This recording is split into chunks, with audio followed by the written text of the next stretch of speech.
যে বলতেছেন কোন ব্যক্তি কোন ইমানদার মুসলমান যদি এক লোকমা এই 3 আঙ্গুলে 1 লোকমা 5 আঙ্গুলে 1 লোকমা নয় 4 আঙ্গুলে 1 লোকমা নয় এই 3 আঙ্গুলে খাওয়া সুন্নত। এই 3 আঙ্গুলে খাওয়া আমার নবীদের সুন্নত। আমার হুজুর পাক নবীর অন্য সমস্ত নবীরা 3 আঙ্গুলে খেয়েছেন। এই 3 আঙ্গুলে লোকমা নিলে কয়টা ভাত উঠবে? 1 টুকরা রুটি অথবা 20-30টা ভাত উঠবে যদি আমরা ভাত আমাদের প্রধান খাদ্য। তো নবী পাক সাল্লাল্লাহু আলাইহি ওয়াসাল্লাম বলতেছেন এক লোকমা যদি কেউ তার পেটে হারাম ভক্ষণ করে, এক লোকমা যদি হারাম খায়, খাইলে কি হবে? ইউতাকাব্বালু মিনহু আমালু 40 ইয়ামা, হ্যাঁ, তার 40 দিনের ইবাদত আল্লাহ কবুল করবে না। আল্লাহু আকবার ইয়া রাসূলুল্লাহ। কোন এক মূর্খ শয়তান মূর্খ বক্তা বলেছে যে যদি আপনি হারাম খেয়ে ইবাদত করেন সেই আবাদত ঠিক থাকবে, আবাদত কবুল হবে, আবাদত ঠিক থাকবে। হারামের জায়গায় আপনি হারামের গুনাহ হবে, কিন্তু আবাদত আপনার আমল ঠিক আমল নাকি ঠিক থাকবে, আমল নাকি নষ্ট হবে না। সেই মূর্খ বক্তার উদ্দেশ্যে আমি কিছু হাদিস বলবো। যারা পরের হক মেরে খায় তাদের ইবাদত কতটুকু কবুল হবে এই বিষয়ে যদি কিছু ব্যাখ্যা জানাতেন। ভাই, পরের হক যদি কেউ মেরে খায় আর এই লোক ইবাদত বন্দেগী করে, ইবাদত বন্দেগীতে তার আমল নামা কিন্তু বাড়তে থাকবে। কোরআন হাদিসে কোথাও নাই যে পরের হক মারলে তার ইবাদত আমলনামা যুক্ত হবে না, এরকম কথা কোথাও নাই। আপনি পরের হক মারেন, অন্যের সম্পদ আইল ঠেলেন, অন্যের টাকা মেরে দেন, অন্যের টাকা আত্মসাৎ করেন, গম চুরি টিন চুরি করেন, অন্য আরো কিছু চুরি করেন, করে আপনি অর্থ আত্মসাৎ করতে থাকেন। আপনি একটা বিষয় নিশ্চিত থাকেন, আপনার আমল নামাতে নেকামল যেগুলা করবেন, ইবাদতবন্দি করবেন, এগুলার সওয়াব লেখা হবে। আপনি হারাম কাজ করছেন দেখে এগুলো লেখা হবে না, এরকম কিছু কোরআন হাদিসে আসছে না।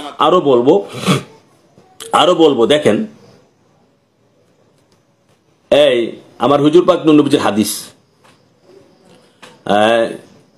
আহমদ হাদিসটা বর্ণনা করেছেন, হাদিস পরে আসছি। হাদিসটা হচ্ছে এই, আন জাবের রাদিয়াল্লাহু তাআলা আনহু قال রাসূলুল্লাহ সাল্লাল্লাহু আলাইহি ওয়াসাল্লাম লা ইদকুলু জান্নাতা লাহুমুন নাবাত মিন সুহুতি, লা ইদকুলু জান্নাতা লাহুমুন নাবাত মিন সুহুতি। যেই ব্যক্তি দেহের মাংস হারামের উপার্জন খেয়ে দেহের মাংস রক্ত হাড্ডি গুদ্দা ফেসা হয়েছে, সেই দেহ কখনো বেঁচে যাবে না। আমার নবী, আপনার নবী, কুল কায়নাতের নবী হুজুর পূর্ণ সাল্লাল্লাহু আলাইহি ওয়াসাল্লাম কথা বলে দিয়েছেন। হাদিসটা কোথায় এসেছে? ইমাম মুসনাদে ইমাম আহমদ ইবনে হাম্বল হাদিসটা বর্ণনা করেছেন, ইমাম দারিমি হাদিসটা বর্ণনা করেছেন, ইমাম বাহাক্কি হাদিসটা বর্ণনা করেছেন, তারপরে মিশকাত শরীফ হাদিসটা এসেছে, ইবনে হিব্বান হাদিসটাকে সহিহ বলেছেন, তারপরে হাফেজ মুনজিরি তার তারগিব ও তাহরিব গ্রন্থের মধ্যে হাদিসটা এসেছে, দ্বিতীয় খণ্ড পৃষ্ঠা 608। আর মিশকাত শরীফ হাদিস নম্বর হচ্ছে এটা 2652। মিশকাত শরীফে কি বলছে? যে লা ইয়াদখুলু জান্নাতা লাহুমুন নাবাতা মিনাল সুহুত, মানে যেই ব্যক্তির দেহের সমস্ত কিছু, মানে হাড্ডি মাংস রক্ত পেশা গুদ্দা হারামের টাকা দিয়া হয়েছে, সেই দেহ কখনো বেঁচতে যাবে না। আমার নবী, আপনার নবী, কুল কায়নাতের নবী হুজুর পূর্ণ সাল্লাল্লাহু আলাইহি ওয়াসাল্লাম বলে দিয়েছেন 1500 বছর আগে প্রায়। তারপর ওই হারাম খাওয়ার জন্য এত দৌড়াদৌড়ি, এত ফালাফালি। এখানে শেষ নয়, আসেন এরপরে আরো হাদিস আছে। আন আবি বকর রাদিয়াল্লাহু তাআলা আনহু আন্না রাসূলুল্লাহ সাল্লাল্লাহু আলাইহি ওয়াসাল্লাম قال لا يدخل الجنة جسد غزي بالحرام।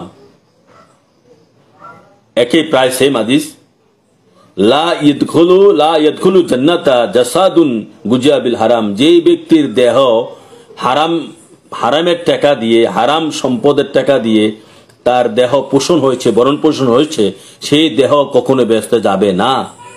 ইমাম বাহাক্কি তার সহিহুল গ্রন্থ হাদিসটা বর্ণনা করেছেন। তারপরে ইমাম খতিব তিবরিজি তার মিশকাত শরীফ হাদিসটা বর্ণনা করেছেন, তৃতীয় খণ্ড হাদিস নম্বর হচ্ছে 6266।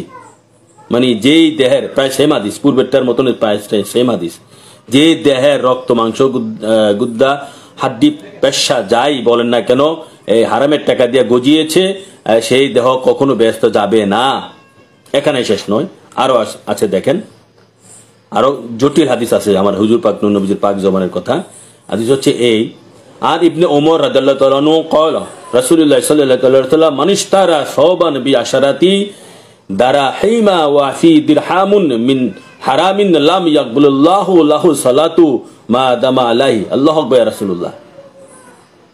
হ্যাঁ, এই হাদিসের অর্থ হচ্ছে এই, হযরত ইবনে উমর মানে হযরত ফারুক আজম রাদিয়াল্লাহু আনহুর বেটা মানে পুত্র হযরত আব্দুল্লাহ ইবনে উমর রাদিয়াল্লাহু আনহু থেকে বর্ণিত, তিনি বলেছেন, আমার নবী আপনার মকবুল কানাতের নবী হুজুর পূর্ণ সাল্লাল্লাহু আলাইহি সাল্লাম বলেছেন, মানিশ তারা সাওবান, কোন ব্যক্তি যদি একটা কাপড় কিনলো বি আশারাতি দ্বারা হিমা 10 দিরহাম দিয়ে মানে 10 টাকা দিয়ে একটা কাপড় কিনলো, ওয়াফি দিরহামুন মিন হারামিন, ওই 10 টাকার মধ্যে 1 টাকা একটা হারামের টাকা আছে, ওই 10 টাকার মধ্যে একটা হারামের টাকা আছে, লাম ইয়াকবালুল্লাহু লাহু সালাতা মাদামা আলাইহি। আল্লাহু আকবার ইয়া রাসূলুল্লাহ। মানে আমার টুপিটা আমি ধরেন 100 টাকা দিয়ে কিনলাম, এই 100 টাকার মধ্যে যদি 1 টাকা হারামের থাকে, তাহলে এই টুপি পরে নামাজ পড়লে নামাজ হবে না।